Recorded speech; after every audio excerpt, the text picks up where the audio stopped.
Department officers were arrested Tuesday pursuant to a federal indictment charging them with 2 counts of civil rights violations. So the Honolulu Police Department officers were arrested by federal authorities for allegedly forcing a homeless man to lick a public urinal. Jesus fucking Christ, that's disgusting. Sadism. Yeah. Just like, I don't. Say the word. They're sadist. It seems like a weird word to say. Seems hyperbolic. Look up the definition and you'll feel more comfortable saying it. Yeah. So officers John Rabago and Reginald Ramones have been charged with one count of conspiring. You wanted to say conspiracy. I did want to say conspiracy. Conspiracy, piracy, you know, all that. One count of conspiring to deprive a person of his civil rights, and another count of acting under color of law to deprive the same individual of his rights, according to the U.S. Department of Justice. On January 28, 2018, according to the indictment, John Rabago and Reginald Ramones deprived the man of his constitutional right to be free from unreasonable seizure by a law enforcement official. According to initial reports after the incident, 4 HPD officers were being investigated for forcing a man to place his mouth on a urinal at a public restroom. Oh, God, that's disgusting. On a Sunday afternoon in the Keeaumoku area. The officers had been responding to a trespass complaint reported to 911. So which one of you fuckers called the cops in the first place? Another sadist. Mm-hmm. This shit wouldn't have happened if you wouldn't have called fucking 911 over this bullshit. The piss wouldn't have happened if you wouldn't have called 911 with this bullshit. So they were responding to a trespass complaint when they came into contact with the victim. One officer later reported the alleged misconduct, leading to an internal investigation. They do love investigations. Investigation. A week later, HPD Chief Susan Ballard referred the case to the FBI and said, "Our officers are sworn to uphold the rights of all persons, and I expect every officer to treat every member of the public fairly and with respect. Personally, I'm appalled at the behavior, and if it is true, appropriate action will be taken." Like, of course it's fucking true. They're cops. The conspiracy charge carries a maximum term of 10 years imprisonment and a maximum fine of $250,000, according to federal authorities, while the deprivation of rights charge carries a maximum term of 1 year imprisonment and a maximum fine of $100,000. So technically they could get 11 years in prison. I mean, I'm sure they won't, but they could, right? No. They're going to get probation. Probation. Yeah, if you follow up on it, I guarantee you that's what's going to happen. Ugh. Same story? Same story? Yeah. All right, because I'm going to mix it up. We're going to get into some Republican shit. Oh, okay. All right. Yeah. So the FBI's Honolulu division is investigating the case, according to the U.S. Attorney's Office. Attorney Timothy Visser of the Justice Department's Civil Rights Division and U.S. Attorney for the District of Hawaii, Thomas Brady, are the individuals prosecuting this case, officials say. Officials say and investigations. Yes. These words have Yes. left thine faces so many fucking times. They're investigating again. Yeah. All right. So that little colored gal from out there in New York that thinks she better than everybody else, calling herself a democratized socializer. Alexandria Ocasio, not American. She's just a pita bread Mexican. Yeah. We all know it's true. Puerto Ricans are not Americans. That's true. Yeah, they're like the 4th country in Mexico. Oh, like the 6th, actually. Huh. Although technically, shouldn't we be the first country in Mexico because they were in Puerto Rico before they were in Mexico? Yeah, but you see, Puerto Ricans, they like being famous in a very military fashion, kind of Star Wars. So they're not the 6th one, they're the 6th one. See, a lot of people don't know that I make these references, you see. I'm kind of a Star Wars guy myself. Star Wars, Star Trek, Deep Space, all that shit, man. Yeah, he doesn't watch any of that shit. Oh, He's yeah? never seen a fucking... Really? Then how did I just make the reference? Because you listen to rap music and niggas is nerds. Wrong. Only niggas that watch anime and declare themselves blurs are nerds. Even though they're not... you weren't actually a nerd, though. You were just a pompous, unlikable ass face. Yeah, probably. Well, okay. So, Star Wars trivia. Who are the Sith? The Sith? Yeah, since you mentioned them. They're the fucking haters. Blam. Yeah, nigga. The Didn't know haters about of that. Who? Who's haters? Who's haters? Yeah, who are they hating on? Fucking Handyman Solo. Handyman Solo. Hating. Wow. Hating. That nigga shows up with a toolbox, all sorts of socket wrenches and whatnot. Mm-hmm. And they're like, oh my god, we weren't ready. That's what they said. Yep. Kind of a Star Wars guy. I think they'd call me a Star Wars buff in some circles. These are the facts. Nobody believes you, by the way. Let's go to a buck dancing coon boy. Oh, great. All right. Believe his name is Charles Payne, and he be going on the Fox News. Oh, God. All right. With Donna Brazil? Oh, Jesus, that's right. Donna Brazil, that is just fucking, that is Black Hillary. Like, that level of apathy and careerism. All right. So, remember, Ocasio Cortez, pita bread Mexican, got on the Twitter and bashed capitalism that gave her job. You're welcome very much. Yeah. The market provided. She got on the Twitter and said, and LaGuardia is an airport, all right? And she typed up, croissants at LaGuardia are going for $7 a piece. Yet some people think getting a whole hour of personal dedicated human labor for $15 is too expensive.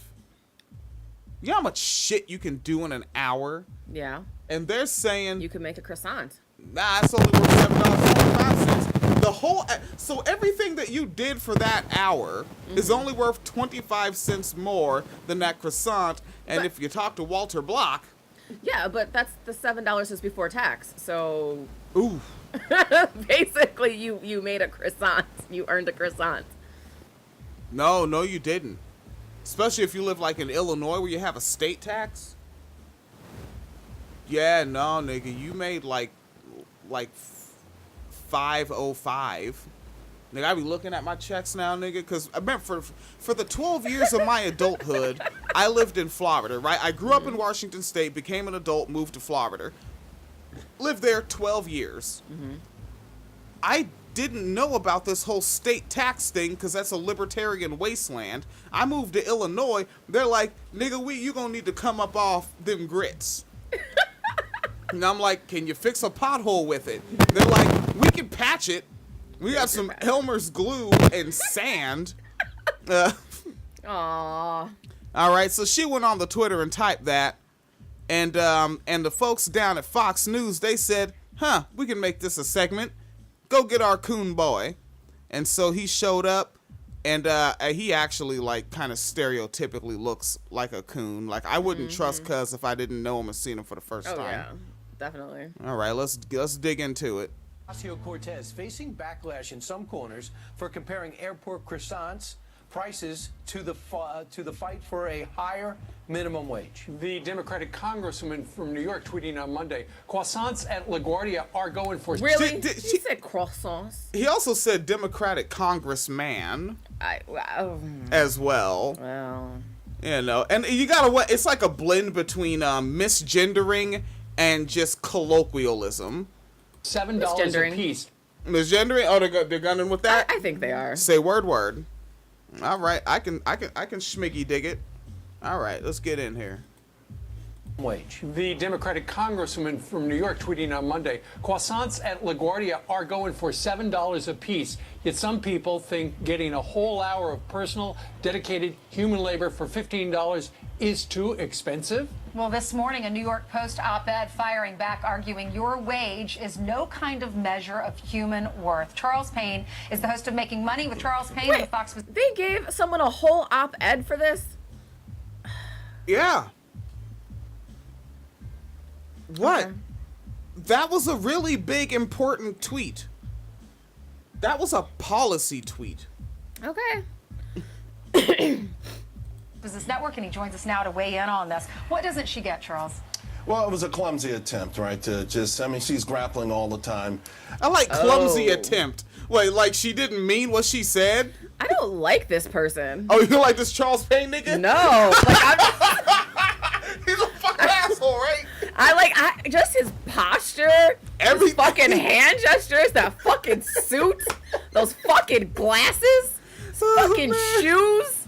Like, no. What is this? Right, like, the type of nigga, he buys tight suit pants and claims they're tailored. Like, I don't know anything about this person, but watching them talk for 3 seconds, I'm out. I'm out. Yeah. You want to hear some more Charles Payne? Oh man! Like, how do you think he responds when he approaches a woman and she turns him down? Well, this clearly just shows that you have an inferior intellectual capacity. It's a clumsy attempt. Okay. On the Fox Business Network, and he joins us now to weigh in on this. What doesn't she get, Charles? Well, it was a clumsy attempt, right? To just, I mean, she's grappling all the time. You know, the proponents of these minimum wage or higher minimum wage need to understand a few things. And there's another follow-up tweet, just so people understand when I set this up properly. When people responded to her, she always gets rankled. I like how he said set this up properly. The segment's already happening. It was set up when Duke read the tweet. That was the setup. You get so much more money than we do to do this. Why do we know the job better? He's gonna set this up properly. All right, set this up, coon Payne. Well, you run across me, you're gonna be a coon in pain. So she tweeted out again at the GOP, always replies to her, and she says, I guess the idea is foreign to them since their policies treat people as disposable. Well, think about... Yeah, see, now again, apparently she didn't know what she was saying. She's clumsy. It was a clumsy attempt. That's how he set this up. Policies treat people as disposable. Well, think about a standard minimum wage. First of all, when you raise the minimum wage, the business has to raise the price of the products. Guess No, who they gets don't. hurt the most there? Poor households. See, that's that shit. No, they fucking don't. They could pay their CEOs less. That's an option. You know, going by that logic, because people get raises when they get promoted. Yeah. People get bonuses and Yeah. people get annual raises. So why aren't the prices just always constantly going up every fucking day? Also, though, it's interesting to me that they're going to argue that if you give someone a raise, that prices have to go up, but then they don't talk about how minimum wage hasn't gone up for 10 years, but the cost of living has. So what the fuck happened there? Oh, the homeowners, the landlords, they got a raise. And you see what happened? Now the price of the rent went up. See? Let that be a lesson to you. Okay. All right? I'm telling you, man, I got a... You know who he reminds me of is that, that fucking libertarian professor guy, Walter Block? was that his name? Is $2 better than no dollars? Yes. Walter fucking Block, man. Fucker. That's some classic shit with that guy. All right, let's do this. To raise the price of the products. Guess who gets hurt the most there? Poor households. Most poorer households that I know Are making minimum wage, and that's why they're poor in the first place. And you know, check how he's saying most poor households that I know. Nigga. Nigga, you saying he doesn't know a lot of poor households? He doesn't know any poor households. He was there when Nipsey got shot. No, he wasn't. He was right there. He was on Crenshaw. Is that why his suit is blue? Yes. He's trying to show you how much his life matters. Cops, you mean? Because he don't mean those boys in blue. hurt the most there. Poor households. Most poorer households that I know have more than one person working on minimum wage. So I'd rather have two people making $13 an hour instead of one making $15 an hour. But you don't even want to raise the minimum wage to 13. Hold the fuck up. What up? First of all, minimum wage isn't $13 an hour. Yeah, it is. It's not. Second of all, two people making $13 an hour still make more than one person making $15 an hour. Why did the second person quit working when minimum wage went up? What? Don't you see, like, he took his glasses off and put them back on. Clearly he knows what he's talking about. No, he doesn't. Yeah. No, he doesn't. He did the booty back and spine forward sit down posture. He did. Yeah, he did did the booty back, nigga. It has a name now. All right. Because that's the realistic consequences. Sure. Another thing, from a business point of view, if I'm a business person, right, I want to be able to reward the great workers. He's not even a business owner?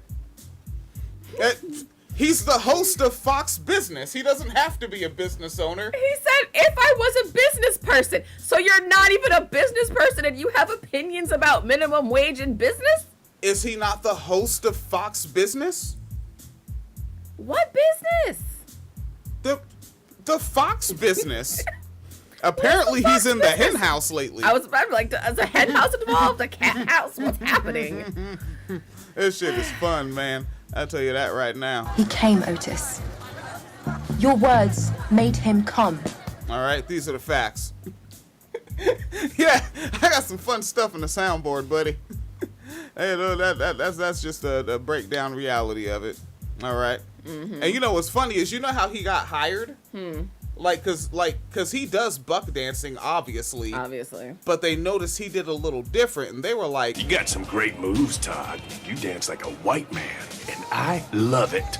That's how you sit like a white man. All right, here we go.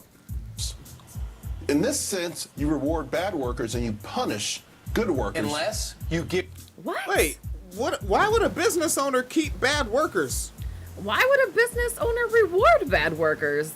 What he's saying is they don't want to reward bad. They don't want the government forcing them to reward bad workers that they choose to keep at their business. But how does that hurt good workers? Because even if for whatever reason you keep the bad workers there, you can still give the good workers another raise. But then good workers are not incentivized anymore. Because they're like, well, hell, we're just going to make the same amount no matter how I work. See? So the problem is that the business owners keeping bad workers or not paying them enough to give a fuck about what they're doing. And that's also why the business is still in business, because all the workers are so bad. Mm-hmm. I like sarcasm. All right, let's give it a running start. In this sense, you reward bad workers and you punish good workers. Unless you give them a raise and that cuts into your... Yes. I keep seeing, because the camera is like behind, and I can feel myself making faces, but then I see them like 3 seconds later, and I'm like, I should be looking at you like with the meanest side eye. Like, what the fuck is this nigga talking about? This is what, you're having a good time. We wore our black shirts and took pictures. We did. We did. All right, let's check it out. I hate the video player on this website. In this sense, you reward bad workers and you punish good workers. Unless you give them a raise and that cuts into your margin.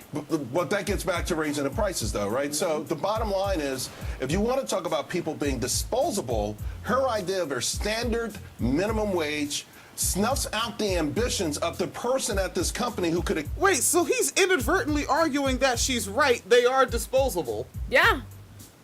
Oh, man. You've been outsmarted by someone whose brain just finished developing 3 years ago. Excel. Why would I excel if the person who's not working hard gets the same pay that I get? But if you start at minimum wage, you're already doing that now.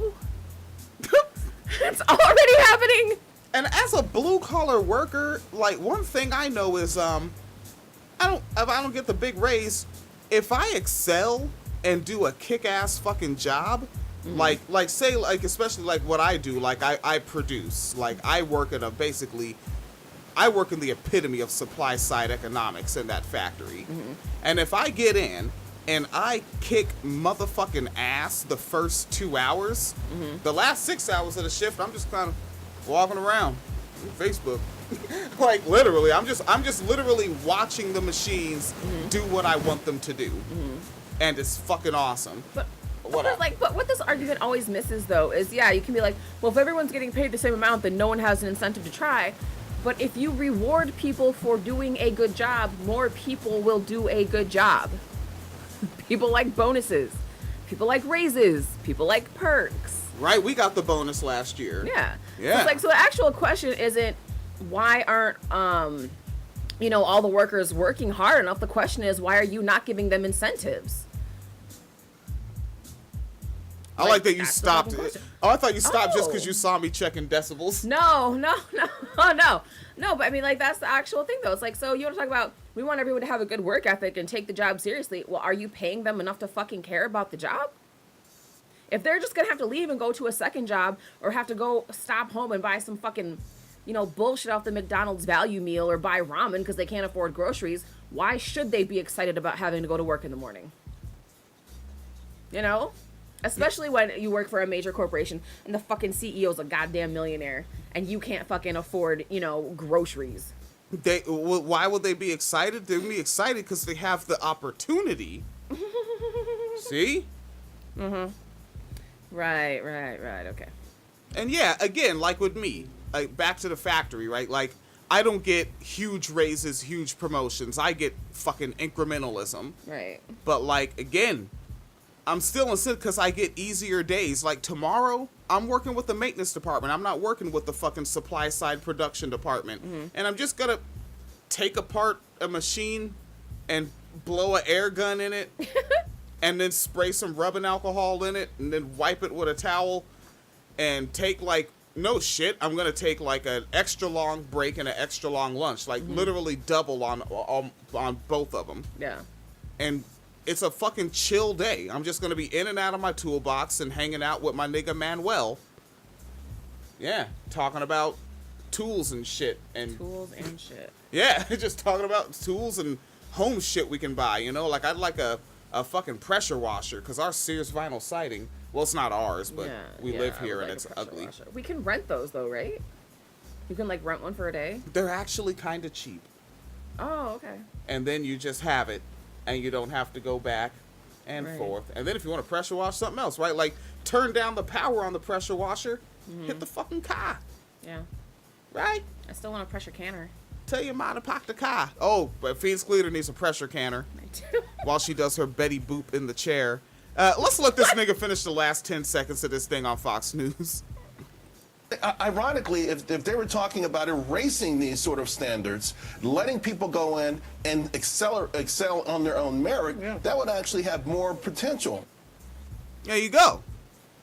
See, so apparently you should stop hating on Charles Payne. You got that next good cop, don't you? Actually, I didn't. I had a cis-identity extremist. Oh no, we're not doing for this socialized feed, Yes. we're hitting those good cops. This Republican one and a black trans woman was murdered, and I haven't hit that story yet. All right. Yeah, So good cops, you say. yeah. Hashtag good cops. If you're on social media, use it. It makes it easier to aggregate these stories. A good cop gets 20 years. I don't want the pop-up, please. Thank you. A good cop gets 20 years for... Now, this is... A cop got 20 years in prison. Does anyone... You want to guess, just off the top of your head, what they did? Okay, telephone from your left hand. That way you're facing the camera. 20 years. Cop. What do you think they did? Wait, he got the cop? She. Oh, wait, the woman got 20 years? The female cop got 20 years. Oh, a female cop got 20 years? Yes. Oh, she fucking raised her voice at a male cop. No. I mean, but you're on the right track. It is patriarchal in nature. I mean, it's also horrific and, but... Oh, wait, never mind. I saw the headline, so it's not fair for me to guess. Aw, sadness. All right, so, she got 20 years in prison because she was having sex with her supervisor while she left her child in a car who died because it was too hot in the car. Shit, what's the date stamp on this? April 3rd, 2019. What state are they in? Mississippi. I guess that's closer to the equator, so it's already that hot out there? Yeah. Shit. Well, also, I didn't finish it. I don't know how long the kid was in the car either. Oh. Yeah. So, Long Beach, Mississippi. This is also the update, though, because this is her sentence. This isn't, she just did it. This is her sentence now. So, so Long Beach, Mississippi. Leaving a child in a hot car until they die is a tragic mistake that roughly 3 dozen parents make every year in this country. Really? Damn. It's not that many, huh? That's not, I honestly thought it would have been way higher. Considering how many kids accidentally shoot themselves because people don't lock up their fucking guns. Oh, man. That's a ratio. The nightmarish negligence comes with a punishment no prison sentence could ever trump. Now, a former cop from Mississippi has learned her fate after she pleaded guilty to this very same horrifying blunder of leaving her 3-year-old daughter strapped into her hot patrol car until she died, as this cop had sex with her supervisor inside his home. Wait, she had her kid in her patrol car? The fuck? It's Mississippi. Former Long Beach police officer Cassie Barker will spend 20 years behind bars for the death of her 3-year-old daughter. Her sentence was handed down on Monday by Judge Lawrence Bourgeois. Last name is Bourgeois. All right. Who told Barker that it was... Is he petty with his sentencing? Well, kinda. Bourgeois told Barker that she failed in her responsibility to protect and serve as both a mother and a police officer. You let your own flesh and blood in that car while you were in an air-conditioned house to have sexual relations. Yeah, I can't see this. I'm actually not surprised she got 20 years for this. Like, considering that A, she was a bad mother, and B, a woman having sex. Yeah. And then tie it into that sort of, it's not abortion, but it's that sort of like your motherhood comes first. Right. So this actually is from September 30th, 2016. That's when the incident happened. Barker strapped her 3-year-old daughter into a car seat in the back of her patrol car and entered her supervisor's home for a midday romp. Barker knew the air conditioner did not work, but nevertheless turned on the vent and went inside. As her daughter sat strapped in her deathbed, who the fuck wrote this? Matt Agorist. All right, it's a little... What's the outlet? Free Thought Project. Huh. Yeah, so it's like, this is a little... Oh, wait, Free Thought Project. For some reason that it made me think of the wrong one. Oh. Yeah, the one that's more progressive. The what is it? Free thinkers, something like that. Pathos? I don't know. Pathos? That's like, they usually talk about religious stuff? Yeah. They're like atheists? But there's one that I know is pro sex workers' rights and Reason? Reason.com, I think. Yeah. Oh, okay. So Barker knew the air conditioner did not work, but nevertheless turned the vent and went inside. As her daughter sat strapped in her deathbed, Barker had sex with Officer Claire Ladner inside the home. After the deed... Oh, this is how it happened. After the deed was done, Barker and Ladner fell asleep. Oh. That's how it happened. Authorities say Cheyenne Barker's body temperature reached 107 degrees before she died. Holy shit. Wait a second. But with the patrol car, right? Yeah. So they were on the clock this whole time? Yeah. Okay. Tax dollars. Yes. Spend them wisely. Very much so. For this gross act of negligence, Barker was charged with second-degree murder. However, as TFTP reported last month, she pleaded guilty to a reduced charge of manslaughter in a plea deal. Prosecutors recommended a sentence of no less than 20 years, and they got it. I don't know what I could ever do to you that could be worse than what you've experienced, Bourgeois told her at the time. You will forever be entombed in a prison of your own mind.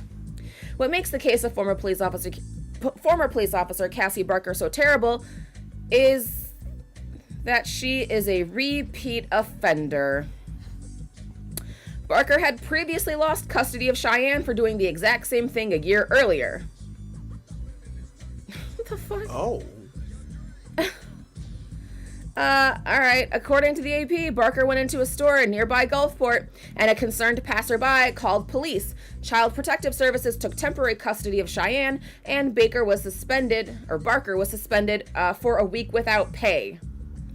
But because of her blue privilege, Cheyenne's father, Ryan Heyer, was never notified and helpless to prevent the future event. There's something about that, because I know that Free Thought Project is fucking... Aren't they libertarians? Yeah, they're white libertarians. So, like, I can hear the snark in them, that tinge of anti-SJW when they say blue privilege. Oh, yeah. But then also, they're libertarians, so they... Like, if this had just been some regular person, they wouldn't have covered this shit if she wasn't a cop. Yeah, I don't like these niggas, man. Yeah. Every time I close my eyes, I picture her suffering, and then I picture her laying in this coffin, Heyer said on Monday, according to the AP. I still see her smiling and laughing in my head, and I would assume that smile and laughter turned into pain and suffering in her last instance. Heyer has since filed a wrongful death lawsuit against both the Long Beach Police Department and the Mississippi Department of Child Protection Services for failing to notify him.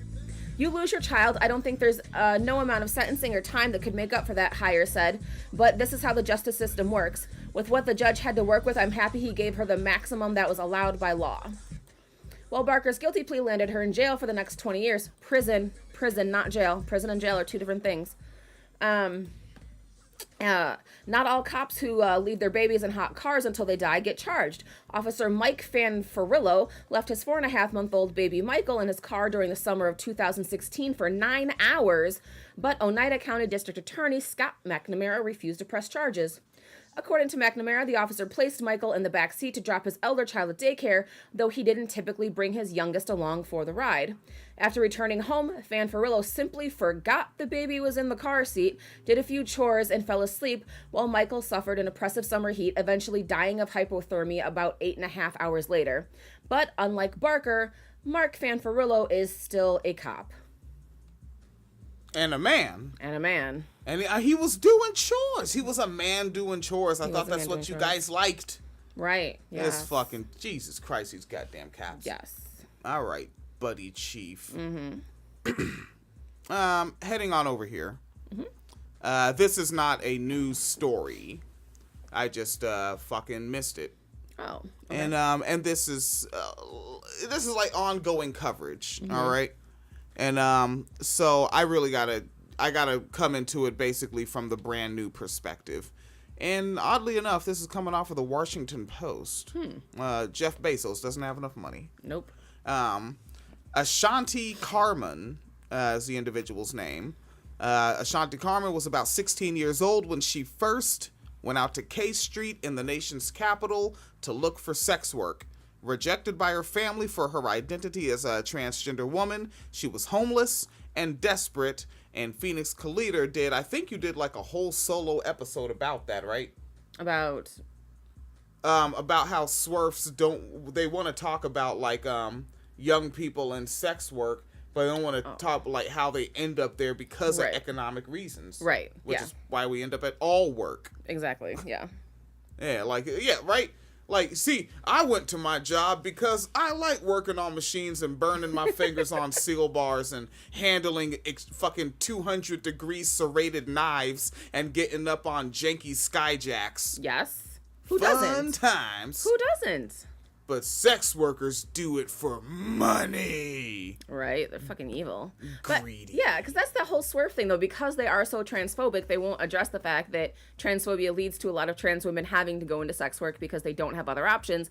And then, of course, they won't support, like, legal protections, like, you know, where you can just fire someone for being trans. They're like, oh, that's okay. You should be able to fire someone for being trans. And it's like, but then you're mad they're doing sex work, even though you're not helping them find jobs in other areas. So, you know, yeah, fucking swerfs are shit, man. Swerfs are bullshit. Yeah. Now, continuing on, says, in the decade that followed, Ashanti Carmen moved from friends' couches to budget motels, finding support from a community of transgender women in Washington, D.C. She fell in love and moved in with her boyfriend and sought jobs at fast food restaurants, her friends said. She started relying less and less on sex work, knowing how dangerous the streets could be for someone like her.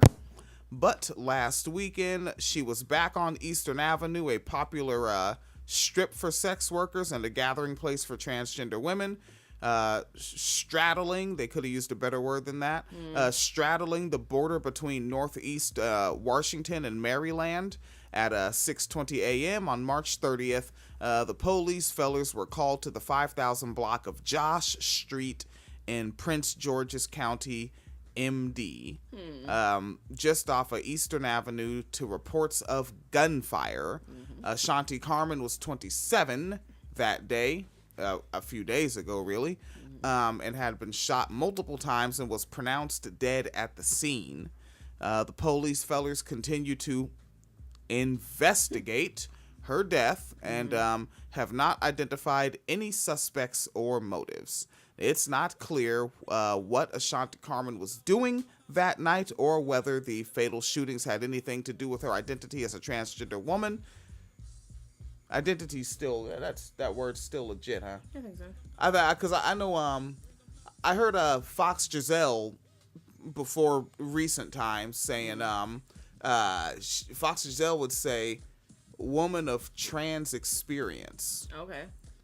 Right? It flows, right? When you say it out loud, it flows. All right, let's move it on forward here. So they're saying they don't know, right? But her death, which took place the day before Transgender Visibility Day, has shaken the transgender community in the D.C. area, becoming the latest symbol of the pervasive dangers faced by transgender women of color, particularly those who turn to sex work for survival. And this is a quote from an individual that goes by the name of Earline Bud. From Earline Bud, who is down with a nonprofit called HIPS. Oh, okay. They're good people. Okay. And a quote from Earline Bud. It doesn't matter that what the reason was at all. She was a member of our community. This was a young woman, and she lost her life. End quote. Since 2013, at least 128 transgender and gender nonconforming people have been killed in the United States, according to a 2018 report that we know of. And that report was by the Human Rights Campaign Foundation, which, they did that in 2018. Remember, 2012, we was like, fuck them niggas, because they were, like, they were just, like, fuck trans women. They were about that cis.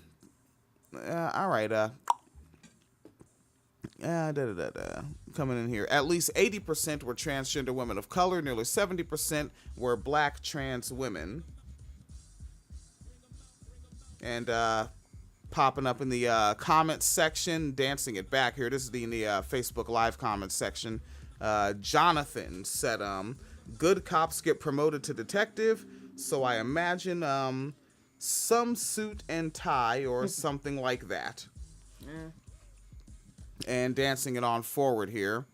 In 2011, just blocks from the site of Carmen's death, a 23-year-old transgender woman named Lachey McLean was also shot to death. In July 2016, about a mile away from that area, a 22-year-old Denikia, no, I think that says Deniquia. Well, you know what? Didi. They have Didi in quotes. Yeah, I cannot pronounce that one. Yeah, I'm way off. Didi Dodds, also a transgender woman, was fatally shot in the neck during a robbery. Prosecutors said a group of men targeted Dodds and other victims for robbery because they worked as sex workers and had cash. They didn't use the same language I did in this article. Last month, a judge declared a mistrial on the murder charges in Dodd's death. And here is a quote, and we're going to wrap this one up. Oh, excuse me. A quote from a local transgender activist, Ruby Corrado, said, we've had these conversations before. We came together time and time again in these neighborhoods for the same reason. We don't have to die in the streets of this city. End quote. And that's what we do. Yes. That's what we will keep covering. There's Lisa Loco. I gotta remember to I need to set these things up a day in advance so I can make the Facebook event. Okay. And then you can tag friends in it. And then I can definitely make sure that Rashani gets tagged and not in that, not being nefarious. As I tend to be, just sneaky little Russian bot that I am. Yes. Oh man, yeah, we're wrapping it up and everybody's coming in. Right. Yeah, there was one more good cop story that I thought was worth covering. You're probably on it. I have two of them. I don't know which one. One is about immigration detaining a child, and the other one is about prison abusing inmates with wool blankets. Jesus Christ, the prison. All right, and then that'll wrap it up for the socialized free feed, and then the rest of what we record this evening will be going to Patreon only, and also Phoenix Kaliter's solo swap program that is available. You search Phoenix Kaliter or the Phoenix Calida Show in your favorite podcast platform. You'll find it. Hit subscribe. It is brand ass new. Yes. Her Monday episode is up. The Wednesday episode is currently Patreon only for early access, and then it will go live, but to that feed. Folks, it will not be in this feed, okay? It's not going to be in the Wine Cellar podcast feed. It's a separate podcast. You have to subscribe to it separately. Yes. All right? Or if you like go into SoundCloud, you can just, I guess, go subscribe to SoundCloud. All right, there you go. All right, so this is like I read the story. It was just like so wild. I just wanted to talk about it. So, an inmate with wool allergies moves forward with lawsuit over Texas prison's refusal to give cotton blankets. Sadist? Like on every fucking level.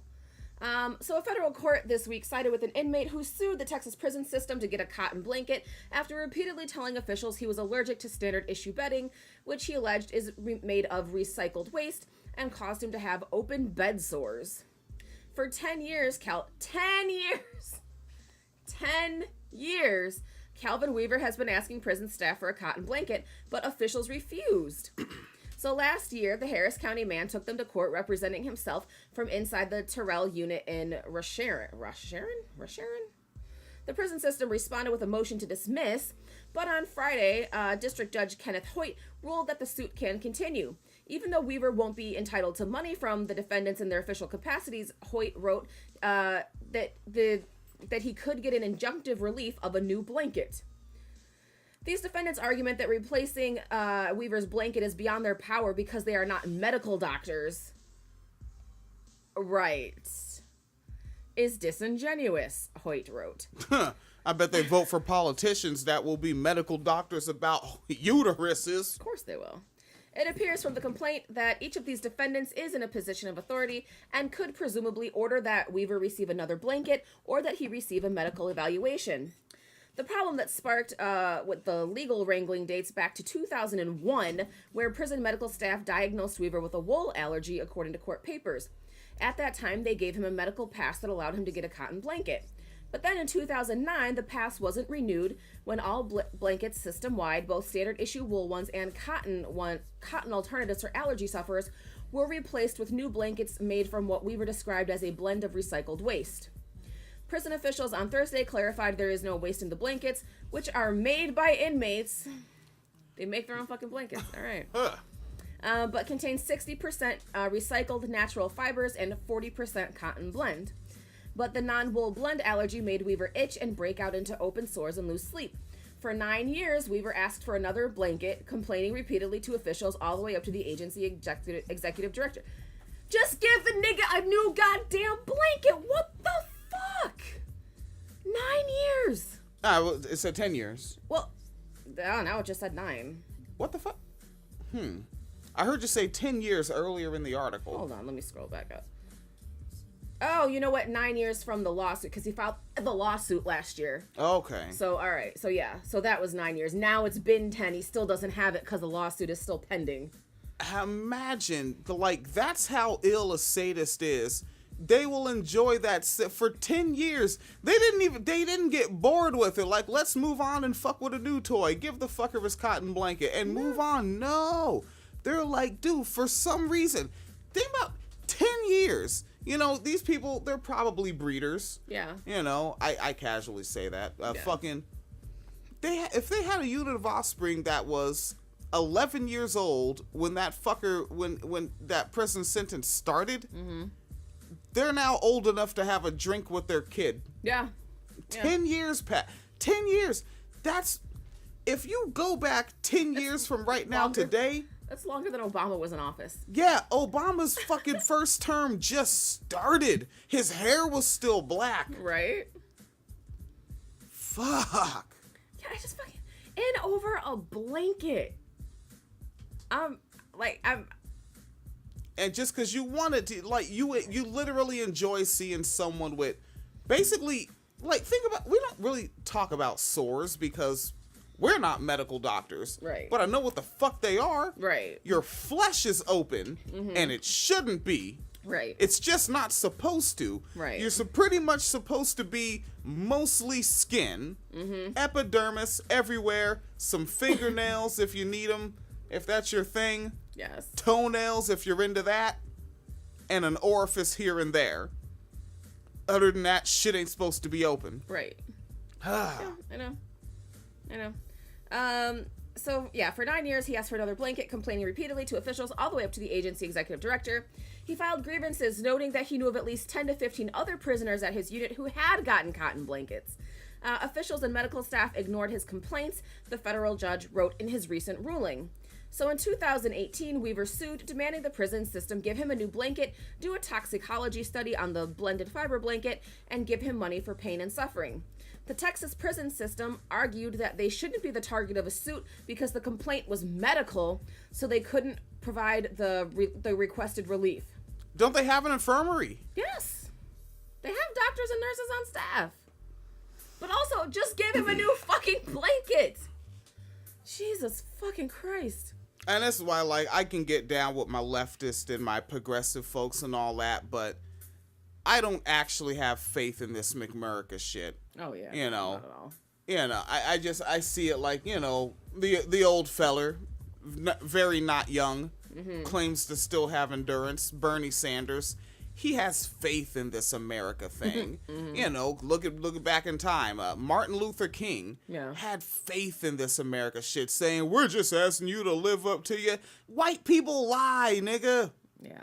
They lie. Yeah. They invented thumb screws on purpose. They did. Think about ingenuity, raw materials to make shit. Let's make torture devices. Yeah. And then going back to I haven't told this story in a long time and I forgot the individual's name. But out in there in Italy, this is many, many moons ago. All right. It's fucking centuries ago. And the daughter of a painter got raped by one of his friends.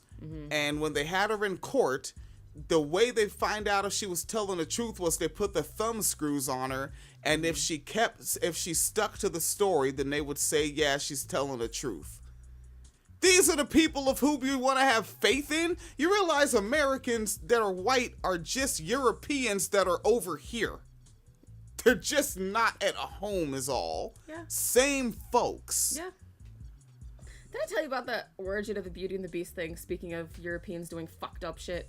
It said origin of the Beauty and the Beast. Yeah. Like the whole Disney joint. Yeah, well, yeah, the origin of that, like, that fairy tale. Yeah, what is one of those Italian families that was, like, a ruling family. They set a woman up to marry, like, you know, people have that, like, the hair condition where they look like werewolves.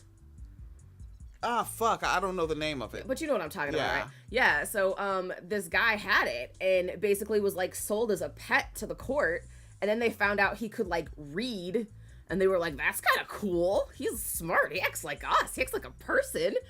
And so this one woman who was, like, the daughter of, like, one of the court officials was looking for a husband, and they're like, hey, we have a guy, but you can't meet him until your wedding day, because they just wanted to see how she was going to react knowing that she had to marry him. And then they had kids, and all the kids that had it got literally sold as pets to other royal families across Europe. This is... like, white people all over the planet, they come from... That's what they did on their continent. To each other. So for those of you, I'm sure they're not tuned into this program, but if you follow Richard Spencer, do you really want a white ethno-state where you just have to...